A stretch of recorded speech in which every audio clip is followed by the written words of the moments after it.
ശിവകാമി. കണ്ണുകൾ അടച്ച് കിടക്കുകയായിരുന്ന ആമി ക്ലാരയുടെ ശബ്ദം കേട്ടതും പതിയെ കണ്ണുകൾ വലിച്ചു തുറക്കാൻ ശ്രമിച്ചു. പതിയെ കണ്ണുകൾ തുറന്ന ആമി തൻ്റെ അരികിലായിരിക്കുന്ന ക്ലാരയെ കണ്ടതും ചുറ്റിനുമൊന്ന് പരതി നോക്കി. റൂമിൻ്റെ ഒരു സൈഡിലായി നിൽക്കുന്ന ദേവൻ്റെ മുഖത്ത് അവളുടെ കണ്ണുകൾ പതിച്ചതും ഏതോ ഓർമ്മയിൽ അവ ഈറനായി. ക്ലാരയുടെ നാവിൽ നിന്നും വീണ ഓരോ സത്യങ്ങളും ആമി അത്രമാത്രം തളർത്തി കളഞ്ഞിരുന്നു. അതിൻ്റെ ഫലമായി അവളെ പ്രഷർ കൂടി ബോധം കെട്ട നിലത്തേക്ക് വീണു. ആമി. ദേവൻ അവളുടെ അരികിലേക്ക് വന്നുകൊണ്ട് അവളുടെ കയ്യിൽ പിടിച്ചു. ദേവേട്ട, നമ്മുടെ മോള് നമുക്ക് പെൺകുഞ്ഞാണ് ദേവേട്ട. ഒരിക്കൽ ദേവേട്ടൻ പറഞ്ഞതുപോലെ ഒരു പെൺകുഞ്ഞു വാവ. അവൾ കണ്ണുനീരോടെ പറഞ്ഞതും ദേവൻ അവളുടെ നെറുകയിൽ തലോടി. എനിക്ക് എൻ്റെ മോളെ കാണണം ദേവേട്ട. എൻ്റെ മോൾ എവിടെയാ? എനിക്ക് അവളെ കാണണം. എന്നെ അവൾ അരികിലേക്ക് കൊണ്ടുപോ ദേവേട്ട. അവൾ കരഞ്ഞുകൊണ്ട് അവൻ്റെ കൈ പിടിച്ച് പുലമ്പിക്കൊണ്ടിരുന്നു. അവളുടെ അവസ്ഥ കണ്ടതും അവൻ ദയനീയമായി ക്ലാരയുടെ മുഖത്തേക്ക് നോക്കി. ഡോക്ടർ പ്ലീസ്, ഞങ്ങളുടെ മോള് എവിടെയാണ്? അവൻ ദയനീയമായി ചോദിച്ചതും അവിടെ മുഖത്തും നിസ്സഹത തെളിഞ്ഞു. അത് എനിക്കറിയില്ല ദേവൻ. അന്ന് കൃഷ്ണവേണിയുടെ കയ്യിൽ നിന്നും ആ കുഞ്ഞിനെ ജീവൻ രക്ഷിക്കാൻ ശ്രമിക്കുന്നിടയിൽ ഞാൻ മറ്റൊന്നിനെക്കുറിച്ചും ചിന്തിച്ചിരുന്നില്ല എന്നതാണ് സത്യം. അവർ നിസ്സഹതയോടെ പറഞ്ഞതും ആമി കണ്ണുനീരോടെ ദേവനെ നെഞ്ചിലേക്ക് മുഖമമർത്തി കിടന്നു. ശരിക്കും അന്ന് എന്താ ഉണ്ടായത് ആൻറ്റി? ആമിയുടെയും ദേവൻ്റെയും അവസ്ഥ മനസ്സിലായതും ഏതൻ ക്ലാരയോടായി ചോദിച്ചു. അത് അവർ പറയാൻ തുടങ്ങിയതും വീണ്ടും അവരുടെ മനസ്സ് അന്നത്തെ ദിവസത്തിലേക്ക് പോയി. വേണിയിൽ നിന്നും പണം വാങ്ങിയ ശേഷം ക്ലാര നേരെ ലേബർ റൂമിലേക്ക് ആമിയുടെ അരികിലേക്ക് ചെന്നു. ബെഡിൽ കിടന്ന് വേദന കൊണ്ട് പൊളയുന്ന ആമിയെ കണ്ടതും ക്ലാരയുടെ ഹൃദയം പിടഞ്ഞു. അവളുടെ കണ്ണുകൾ ആമിയുടെ നിറവേറിൽ പതിഞ്ഞു. ആ ജീവൻ എടുക്കാനാണ് ഒരുവൾ തുനിഞ്ഞിറങ്ങിയിരിക്കുന്നത്. അവർ മനസ്സിൽ പറഞ്ഞിട്ട് ആമിയുടെ അരികിലേക്ക് നടന്നു. കൃഷ്ണവേണിയുടെ കയ്യിൽ നിന്നും പണം വാങ്ങുമ്പോൾ എങ്ങനെയും ആമിയുടെ കുഞ്ഞിനെ രക്ഷിക്കണമെന്ന ഒരൊറ്റ ചിന്ത മാത്രമേ അവരുടെ മനസ്സിലുണ്ടായിരുന്നുള്ളൂ. പക്ഷെ ഇപ്പോൾ അതെങ്ങനെ സാധ്യമാകുമെന്ന് അവർക്കൊരു എത്തും പിടിയും കിട്ടിയിരുന്നില്ല. അവർ ലേബർ റൂമിനകം മൊത്തത്തിൽ ഒന്ന് നോക്കി. തൻ്റെ സഹായത്തിനായി 2 നേഴ്സുമാരാണ് നിൽക്കുന്നത്. ഇവരിൽ ആരെങ്കിലും കൃഷ്ണവേണിയുടെ ആളുകളായിരിക്കോ? അവർ സംശയത്തോടെ ചിന്തിച്ചു. ശേഷം ഒരു ദീർഘശ്വാസം എടുത്തുകൊണ്ട് ആമിയുടെ അരികിൽ ചെന്ന് അവളുടെ PV സെക്ഷൻ ചെക്ക് ചെയ്തു. അത് കഴിഞ്ഞ് പെയിൻ കൂടാനുള്ള ട്രിപ്പ് ഇട്ടു. നിമിഷങ്ങൾ കടന്നു പോകുന്നതനുസരിച്ച് ആമിയുടെ വേദന കൂടുകയും പ്രാണൻ പറഞ്ഞു പോകുന്ന വേദനയിൽ അവളൊരു പെൺകുഞ്ഞിനെ ജന്മം നൽകുകയും ചെയ്തു. തൻ്റെ കൈകളിലേക്ക് ഏറ്റുവാങ്ങിയ ആ കുഞ്ഞിൻ്റെ മുഖത്തേക്ക് നോക്കിയതും അതുവരെ അനുഭവിച്ച എല്ലാ ടെൻഷനും മാറിപ്പോയതുപോലെ ക്ലാരയ്ക്ക് അനുഭവപ്പെട്ടു. വല്ലാത്തൊരു ആത്മസംതൃപ്തിയോടെ ക്ലാര ആമിയുടെ മുഖത്തേക്ക് നോക്കിയതും ആ സമയം കണ്ട ആമി മയക്കത്തിലേക്ക് വഴുതി വീണിരുന്നു. കുഞ്ഞിൻ്റെ മുഖത്തേക്ക് നോക്കിക്കൊണ്ട് നിന്നപ്പോഴാണ് അവിടെ മനസ്സിലേക്ക് വേണിയുടെ വാക്കുകൾ കടന്നു വന്നത്. വേണിയുടെ കണ്ണ് വെടിച്ച് എന്ത് വില കൊടുത്തും ആ കുഞ്ഞിനെ രക്ഷിക്കണമെന്ന ചിന്തയോടെയാണ് അവർ ലേബർ റൂമിൽ നിന്ന് പുറത്തേക്ക് ഇറങ്ങാൻ തുടങ്ങിയത്. എന്നാൽ ആ സമയം തന്നെ എമർജൻസിയായി ഒരു സ്ത്രീയെ ലേബർ റൂമിലേക്ക് കൊണ്ടുവന്നു. പൂർണ്ണ ഗർഭിണിയായിരുന്ന അവർ വയറടിച്ച് വീണതുകൊണ്ട് തന്നെ നല്ല രീതിയിൽ ബ്ലീഡിംഗ് ഉണ്ടായിരുന്നു. ആ സ്ത്രീ മറ്റൊരു ഡോക്ടർ പേഷ്യൻ്റ് ആയതുകൊണ്ട് തന്നെ ആ ഡോക്ടറെ അഭാവത്തിൽ മറ്റൊരു മാർഗവുമില്ലാതെ ക്ലാരയ്ക്ക് അവിടെ ഡെലിവറി നടത്തേണ്ടി വന്നു. എന്നാൽ വയറിടിച്ച് വീണതുകൊണ്ടും നല്ല രീതിയിൽ ബ്ലീഡിംഗ് ഉണ്ടായിരുന്നതുകൊണ്ടും അവരുടെ വയറിൽ വെച്ച് തന്നെ ആ കുഞ്ഞ് മരിച്ചു പോയിരുന്നു. എന്ത് ചെയ്യണമെന്നറിയാതെ പകച്ചിരുന്ന ആ സമയമാണ് ആമയുടെ കുഞ്ഞിനെക്കുറിച്ച് ഓർമ്മ വന്നത്. കൂടുന്ന നേഴ്സിനോട് കാര്യം പറഞ്ഞപ്പോൾ അവർ കുഞ്ഞിനെ എങ്ങനെയും രക്ഷിക്കാനാണ് പറഞ്ഞത്. അങ്ങനെ അവരുടെ സഹായത്താൽ ആ സമയം ആമയുടെ കുഞ്ഞിനെ മാറ്റിക്കിടത്തുമ്പോൾ ആ കുഞ്ഞിൻ്റെ ജീവൻ രക്ഷിക്കുക എന്നൊരു ഉദ്ദേശം മാത്രമേ തനിക്കുണ്ടായിരുന്നുള്ളൂ. സത്യത്തിൽ ആ സമയം മറ്റൊന്നിനെക്കുറിച്ചും ചിന്തിച്ചിരുന്നില്ല എന്നതായിരുന്നു വാസ്തവം. എല്ലാം കഴിഞ്ഞ് പുറത്തിറങ്ങിയ ശേഷം ശിവകാമിയുടെ കുഞ്ഞ് മരിച്ചു പോയെന്ന് അവളുടെ വീട്ടുകാരോട് പറയുമ്പോൾ എല്ലാം വീഴ്ചകൊണ്ട് കുറച്ച് മാറി നിൽക്കുന്നവളുടെ കണ്ണിലെ ക്രൂരതയും ചുണ്ടിലെ വിഷം നിറഞ്ഞ പുഞ്ചിരിയും തനിക്ക് മാത്രമേ മനസ്സിലായുള്ളൂ. എല്ലാം പറഞ്ഞു കഴിഞ്ഞ ശേഷം അവർ ദേവൻ്റെയും മാമിയുടെയും മുഖത്തേക്ക് ഒന്ന് നോക്കി. അവരുടെ മുഖത്ത് സങ്കടത്തെ അവർ നിർവികാരതയോടെ നോക്കി നിന്നു. പെറ്റമ്മയാണ്. എന്തിൻ്റെ പേരിലാണെങ്കിൽ പോലും ഒരമ്മയിൽ നിന്ന് തൻ്റെ കുഞ്ഞിനെ പിരിക്കുന്നത് ക്രൂരതയാണ്. പക്ഷെ താൻ അവിടെ നിസ്സഹായിപ്പോയി. അവർ ഓർത്തുകൊണ്ട് കണ്ണുനീർ പൊഴിക്കുന്ന ആമിയുടെ അരികിലേക്കിരുന്നു. പെറ്റമ്മയിൽ നിന്ന് തൻ്റെ കുഞ്ഞിനെ പിരിക്കുന്നത് മഹാപാപം തന്നെയാണ്. പക്ഷെ എൻ്റെ മുന്നിൽ മറ്റു വഴികളൊന്നും ഉണ്ടായിരുന്നില്ല. എൻ്റെ മുന്നിൽ വന്നിന്ന് സംസാരിച്ച കൃഷ്ണവേണിയുടെ മുഖത്ത് എന്ത് വില കൊടുത്തും ആ കുഞ്ഞിനെ ഇല്ലാതാക്കുമെന്നൊരു ദൃഢനിശ്ചയമുണ്ടായിരുന്നു. അതുകൊണ്ട് തന്നെ ആ നിമിഷം എനിക്ക് അങ്ങനെ ചെയ്യാനാണ് തോന്നിയത്. ആമിയുടെ കയ്യിൽ പിടിച്ചുകൊണ്ട് ക്ലാര പറഞ്ഞതും ആമി അവരെ നോക്കിക്കൊണ്ട് നിർജീവമായ ഒരു പുഞ്ചിരിയായി മറുപടി നൽകി. മുന്നിൽ നിരന്നിരിക്കുന്ന ആളുകളുടെ അരികിലേക്ക് കയ്യിലൊരു ഡ്രോയുമായി നടന്നു വരുമ്പോൾ ആതിര ശരീരം വല്ലാതെ വിറകൊള്ളുന്നുണ്ടായിരുന്നു. അങ്ങോട്ട് കൊടുക്കും മോളെ. ജയകൃഷ്ണൻ പറഞ്ഞതും വിറയ്ക്കുന്ന കൈകളോടെ ആദി ആ ട്രേ മുന്നിലിരിക്കുന്ന ആഫിയുടെ നേരെ നീട്ടി. കഴിഞ്ഞ ദിവസം പറഞ്ഞതുപോലെ തന്നെ ആഫി ആദിയോട് പറഞ്ഞ് വാക്കു പാലിച്ചു. വീട്ടുകാരെയും കൂട്ടിക്കൊണ്ടുവന്ന് പെണ്ണ് ചോദിക്കുമെന്ന് കഴിഞ്ഞ രാത്രിയിൽ ആവി പറഞ്ഞുവെങ്കിലും ആദി അതിനെ അത്രയ്ക്ക് അങ്ങോട്ട് വിശ്വസിച്ചിരുന്നില്ല. ഇപ്പോൾ അവൻ വന്നിങ്ങനെ മുന്നിൽ നിൽക്കുമ്പോൾ അവൾക്ക് എന്ത് ചെയ്യണമെന്നറിയാതെ വല്ലാത്ത പരവേശവും വെപ്രാളവും തോന്നി. ഡ്രെയിൽ നിന്ന് ചായ എടുക്കാനിടയിൽ അഭി പതിയെ വിറച്ചുകൊണ്ടിരുന്ന അവളുടെ കയ്യിലൊന്ന് തൊട്ടു. ഞെട്ടലോടെ മുഖമുയർത്തി നോക്കിയതും തന്നെ നോക്കി ഒരു കള്ളച്ചിരിയോടെ കണ്ണിറക്കി കാണിക്കുന്നവനെ കണ്ട് അവളുടെ മുഖത്ത് നാണം തെളിഞ്ഞു. കുട്ടികൾക്ക് എന്തെങ്കിലും സംസാരിക്കാനുണ്ടെങ്കിലാകാം അല്ലേ? അഫിയുടെ ഒരു അമ്മാവൻ പറഞ്ഞതും എല്ലാവരും അഫിയെയും ആദിയെയും നോക്കി കളിയാക്കി ചിരിക്കാൻ തുടങ്ങി. മോൾ അഫിയെയും കൂട്ടിക്കൊണ്ട് മുകളിലേക്ക് ചെല്ല്. ജയകൃഷ്ണൻ പറഞ്ഞതും അവൾ അഫിയെ ഒന്ന് നോക്കിക്കൊണ്ട് തിരിഞ്ഞ് മുകളിലേക്കുള്ള സ്റ്റെപ്പുകൾ കയറി. അവൾക്ക് പിന്നാലെ എഴുന്നേറ്റ് പോകുമ്പോൾ ചുറ്റുമുള്ളവരുടെ കളിയാക്കലുകളെ ഒരു പുഞ്ചിരിയോടെ നേരിട്ടു അഫിയും. എന്നാൽ അവരിൽ ഒരാളുടെ മാത്രം കണ്ണുകൾ ഈറനായത് ആ നിമിഷം അവിടെ നിന്നവർ ആരും കണ്ടിരുന്നില്ല.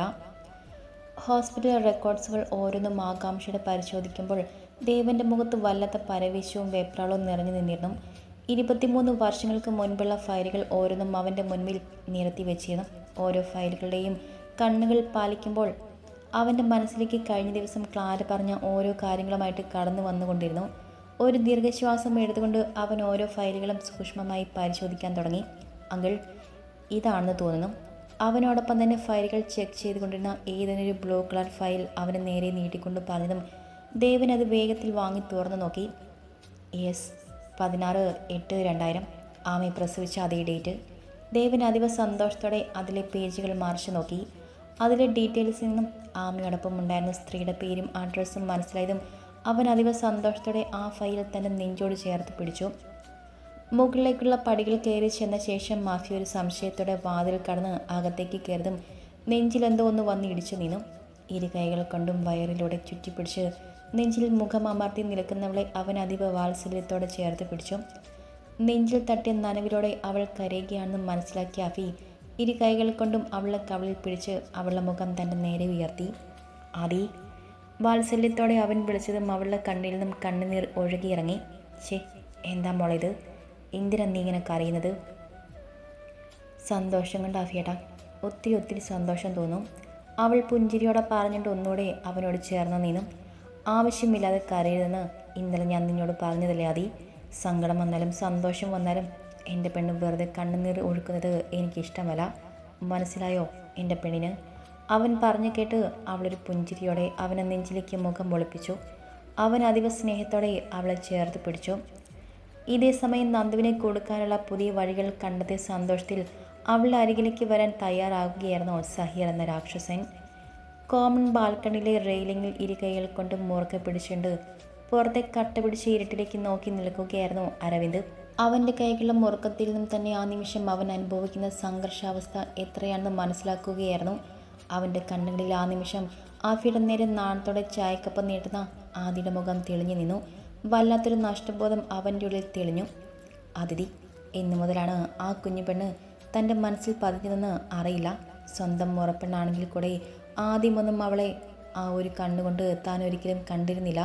ചോദിക്കുന്നവരോടൊക്കെ കസിൻ സിസ്റ്റർ അങ്ങനെയൊക്കെ മാത്രമേ പറഞ്ഞിരുന്നുള്ളൂ.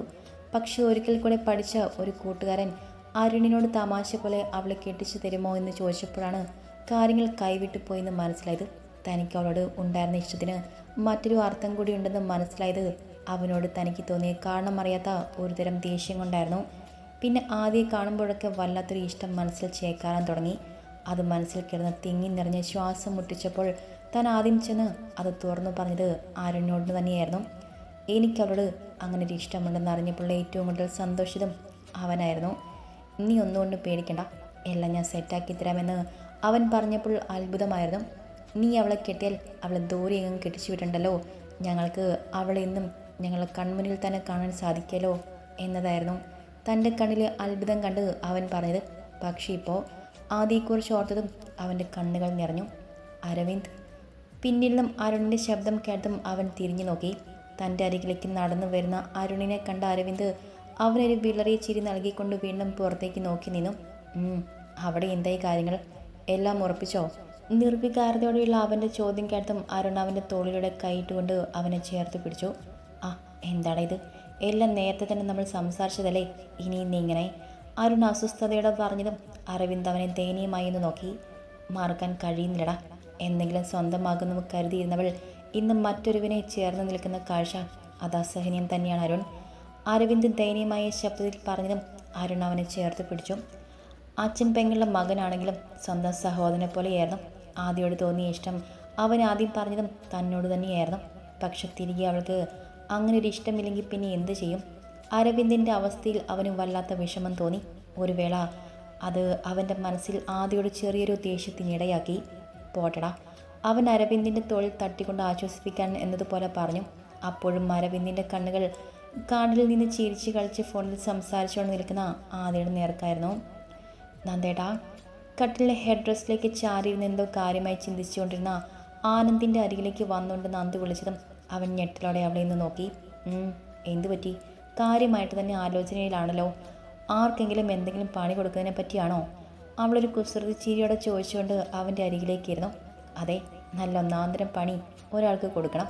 അതിനെപ്പറ്റി കാര്യമായിട്ടൊന്ന് ചിന്തിച്ചതാ. അവരും അതേ കുസൃതിയോടെ തന്നെ മറുപടി പറഞ്ഞു. അതാർക്കാ അങ്ങനെ ഒരാൾ? ഇത്ര കാര്യമായിട്ട് ചിന്തിച്ച് പണി കൊടുക്കാൻ? അവൾ നെറ്റിച്ച് ഒളിച്ചുകൊണ്ട് ചോദിച്ചു. അതോ ദേ എൻ്റെ ഈ പൊണ്ടാട്ടിക്ക് തന്നെ. അവൾക്ക് ഒരു കുഞ്ഞുവാവയെ കുടങ്ങ് കൊടുത്തുകൊണ്ട് നല്ല ഒരു പണി കൊടുത്താലെന്ന് ആലോചിച്ചതാ. അവൻ അതും പറഞ്ഞുകൊണ്ട് അവളെ കയ്യിൽ പിടിച്ച് വലിച്ച് അവനെ നെഞ്ചിലേക്ക് ഇട്ടു. ആ നന്ദേട്ടാ, എന്തേത്? വിട്ടേ, ദേ മോൾ ഉണരും കേട്ടോ. അവൾ കട്ടിലിൻ്റെ ഒരു സൈഡിലായി ഉറങ്ങിക്കിടക്കുന്ന കുഞ്ഞു പെണ്ണെ ഒന്ന് നോക്കിക്കൊണ്ട് പറഞ്ഞു. അങ്ങനെയൊന്നും അവൾ നുണരില്ല പെണ്ണെ. ഇന്ന് ആദ്യോട് ചേർന്ന് എന്തൊരു കളിയായിരുന്നെന്നറിയോ കള്ളിപ്പെണ്ണ്? അവൻ കുഞ്ഞിൻ്റെ നെറുകിൽ നിന്ന് തലോടിക്കൊണ്ട് വാത്സല്യത്തോടെ പറഞ്ഞു. നന്ദുവും മോളിൽ നിന്ന് നോക്കിയ ശേഷം അവനോട് പറ്റി ചേർന്ന് കിടന്നു. അപ്പോൾ നമുക്കതിനെപ്പറ്റിയൊന്ന് കാര്യമായിട്ട് ചിന്തിച്ചാലോ? എന്തിനെപ്പറ്റി? കാര്യം മനസ്സിലായെങ്കിലും അവൾ അറിയാത്ത മട്ടിൽ ചോദിച്ചു. അയ്യടി, ഒന്നും അറിയാത്തൊരു ഇള്ളാക്കുഞ്ഞു, ഇങ്ങോട്ട് വാടി. അവൻ അവളെ മറിച്ചിട്ടുകൊണ്ട് അവളുടെ ദേഹത്തേക്ക് കയറി കിടന്നു. പതിയെ അവൻ്റെ ചുണ്ടുകൾ അവളെ പൊതിയുകയും കൈകൾ അവളെ തഴുകി ഉണർത്തുകയും ചെയ്തു. അവളുടെ പൊട്ടിച്ചിരികൾ ആ മുറിയിലാകെ അലയടിച്ചു കൊണ്ടിരുന്നു. നിമിഷങ്ങൾ കടന്നു പോയതിനനുസരിച്ച് അവിടെ ശ്വാസോച്ഛ്വാസങ്ങൾ അവിടെ മാക്ക് ഉയർന്നു കേട്ടു. ദീർഘനേരത്തെ വികാര തീവ്രതയ്ക്കൊടുവിൽ അവനൊരു തളർച്ചയോടെ അവളുടെ മാറിലേക്ക് തളർന്നു വീണു. ആ നിമിഷം ഒരു കുഞ്ഞു നക്ഷത്രം അവരെ നോക്കി കണ്ണ് ചിമ്മുന്നുണ്ടായിരുന്നു. ഭൂമിയിലേക്കുള്ള തൻ്റെ വരവറിയിച്ചുകൊണ്ട് കരിയുന്ന സിറിഞ്ച് ഞരമ്പിലേക്ക് കുത്തിയിറക്കിക്കൊണ്ട് അവൻ ആ സോഫയുടെ ഹെഡ് റെസ്റ്റിലേക്ക് ചാരിയിരുന്നു. വീര്യം കൂടിയ ഡ്രഗ്സിൻ്റെ ആലസ്യത്താൽ അവൻ മുന്നിലെ ചുമരിൽ ഘടിപ്പിച്ചിരിക്കുന്ന നന്ദിനിയുടെ ഫോട്ടോയിലേക്കൊന്ന് നോക്കി. ചുവന്ന കണ്ണുകളോടെ അവളുടെ പുഞ്ചിരിയോടെയുള്ള മുഖം കണ്ടതും അവൻ്റെ കണ്ണുകളിൽ പകയാടി. അവൻ പതിയെ എഴുന്നേറ്റ് ഇടർന്ന കാലുകളോടെ ആ ഫോട്ടോയ്ക്കരികിലേക്ക് നടന്നു. നിന്റെ ഈ ചിരിച്ച മുഖം എന്നെ വളരെ അസ്വസ്ഥതപ്പെടുത്തുന്നു നന്ദിനി. അവൻ ആ ഫോട്ടോയുടെ വിരലുകൾ ഓടിച്ചുകൊണ്ട് പുറത്തു. ഇനി നിനക്ക് ഈ ചിരിച്ച മുഖം വേണ്ട നന്ദിനി. ഇവിടെ ഇനി കണ്ണുനീർ മാത്രം മതി, നിലയ്ക്കാത്ത കണ്ണുനീർ. അവളുടെ കണ്ണുകളിലും കവളുകളിലുമായി തഴുകിക്കൊണ്ട് അവൻ ക്രൂരമായ പുഞ്ചിരിയോടെ പറഞ്ഞു. സാർ. പിന്നിൽ നിന്നും അവൻ്റെ പെട്ടെന്ന് പിയുടെ ശബ്ദം കേട്ടതും അവൻ തിരിഞ്ഞു നോക്കി. എസ് രാംദേവ്. ഡീറ്റെയിൽസ് കിട്ടിയോ? അതുവരെ ഉണ്ടായിരുന്ന ക്രൂരമായ ഭാവം മാറി അവൻ്റെ മുഖത്ത് വശ്യത തെളിഞ്ഞു. Yes sir. പ്രിയദർശിനി. ജനിച്ചതും വളർന്നതുമൊക്കെ കോയമ്പത്തൂരാണ്. PG ചെയ്തത് കേരളത്തിൽ. ആദ്യമായി ജോലിക്ക് കയറുന്നത് നമ്മുടെ കമ്പനിയിലാണ്. ഇപ്പോൾ ഫാമിലിയുമായി കേരളത്തിൽ തന്നെ സെറ്റിൽഡാണ്. അയാൾ പറഞ്ഞു കഴിഞ്ഞതും അവൻ്റെ ചുണ്ടിൽ വശ്യമായൊരു പുഞ്ചിരി വിടർന്നു. പ്രിയദർശിനി. ഒന്ന് അമർത്തി മൂളിക്കേണ്ട അവൻ അവളുടെ നാമം മുരിവിട്ടു. ശേഷം അവൻ സോഫയിലേക്ക് ഇരുന്നുകൊണ്ട് മുന്നിലിരുന്ന ബാക്കറി റാം പൊട്ടിച്ച് ബായിലേക്ക് കമഴ്ത്തി. ആ നിമിഷം അവൻ്റെ മനസ്സിൽ പ്രിയദർശിനിയുടെ സൗന്ദര്യത്തിൻ്റെ വശ്യസുന്ദരമായ അളവുകൾ തെളിഞ്ഞു വന്നു. ഡ്രഗ്സിൻ്റെയും മദ്യത്തിൻ്റെയും ലഹരിയിൽ വല്ലാത്തൊരു ആസക്തിയോടെ അവൻ രാംദേവിനെ തിരിഞ്ഞു നോക്കി. അവൻ്റെ നോട്ടത്തിൻ്റെ അർത്ഥം മനസ്സിലായതുപോലെ അയാളൊന്ന് തലയാട്ടിക്കൊണ്ട് പുറത്തേക്ക് നടന്നു. ഏട്ടത്തി. ആദ്യയുടെ ഉച്ചത്തിലുള്ള ശബ്ദം കേട്ടതും നന്ദുവിൻ്റെ കയ്യിലിരുന്ന കണ്ണിമാങ്ങ ഉപ്പിലിട്ട ഭരണി വലിയൊരു ശബ്ദത്തോടെ നിലത്തേക്ക് വീണു. ഞെട്ടലോടെ അവൾ തിരിഞ്ഞു നോക്കിയതും മുന്നിൽ 32 പല്ലും കാണിച്ച് ഇളിച്ചുകൊണ്ട് നിൽക്കുന്ന ആദ്യയെ കണ്ട് അവൾ പല്ല് ഞെരിച്ചു. അത് പിന്നെ ഞാൻ ഏട്ടത്തെ കണ്ട സന്തോഷത്തിൽ. ഭരണി പൊട്ടിയത് കണ്ടു തന്നെ തുറച്ചു നോക്കിക്കൊണ്ട് നിൽക്കുന്ന നന്ദുവിനെ നോക്കി അവൾ ബബ അടിച്ചു. നിനക്ക് എന്തിൻ്റെ കേടാ പെണ്ണേ? ഒരിടത്ത് ഒന്ന് അടങ്ങിയിരിക്കാൻ വയ്യല്ലേ? നല്ല ഉപ്പ് പിടിച്ച കണ്ണിമാങ്ങയായിരുന്നു. ദുഷ്ടതയെല്ലാം പൊട്ടിച്ചു. അവൾ പല്ല് കടിച്ചുകൊണ്ട് പരിതപിച്ചതും മാതി വീണ്ടും അവളെ നോക്കി നിളിച്ച് കാണിച്ചു കൊടുത്തു. അത് പിന്നെ ഏട്ടത്തി, ഒരു കയ്യബദ്ധം. അവളുടെ ഒരു കയ്യബദ്ധം. മാറി നിൽക്കുക അങ്ങോട്ട്. നന്ദുവാദിയെ തള്ളി മാറ്റിക്കൊണ്ട് നിലത്ത് വീണ് കിടന്ന കുപ്പിച്ചിലുകൾ പതിയെ തൻ്റെ കയ്യിലേക്ക് പെറുക്കിയെടുക്കാൻ തുടങ്ങി. അല്ല, ഇത്ര അത്യാവശ്യമായിട്ട് നീനെ കാണാൻ വന്ന കാര്യം എന്താ? ചില്ലുകൾ പെറുക്കിയെടുക്കുന്നിടയിൽ നന്ദു ആദ്യയോടായി ചോദിച്ചു. അത് പിന്നെ ഏട്ടത്തിയുടെ ബാക്കി കഥ. അവൾ ഇളിച്ചുകൊണ്ട് പറഞ്ഞതും നന്ദു അവളെ ഒന്ന് കൂർപ്പിച്ച് നോക്കി. പ്ലീസ് ഏട്ടത്തി, ഇനിയും ഇങ്ങനെ ആകാംക്ഷയോടെ ഇരിക്കാൻ വയ്യ. മൊത്തം ഒന്ന് പറഞ്ഞു തീർക്കേണ്ട ഏട്ടത്തി, ഇല്ലെങ്കിൽ ഞാനിങ്ങനെ ടെൻഷൻ അടിച്ച് ചാവും. ചുണ്ട് ചുളുക്കിക്കൊണ്ട് അവൾ പറഞ്ഞതും നന്ദു അവളുടെ കാട്ടായം കണ്ട് ഒന്ന് പുഞ്ചിരിച്ചു. ശരി ശരി, നീ അവിടെ ഇരിക്കെ, ഞാൻ ചില്ലുകളൊന്ന് പുറത്ത് കൊണ്ടുപോയി കളഞ്ഞിട്ട് വരാം. അതും പറഞ്ഞിട്ട് നന്ദു കയ്യിൽ പെറുക്കിയെടുത്ത ചില്ലുകളും കൊണ്ട് പുറത്തേക്ക് നടന്നു. അവൾ പോകുന്നത് നോക്കി പുറത്തേക്ക് ഇറങ്ങിയ ആദ്യ സൈഡിലായുള്ള തിട്ടിലേക്ക് കയറി കാല് വെച്ച് മടക്കി വെച്ചിരുന്നു.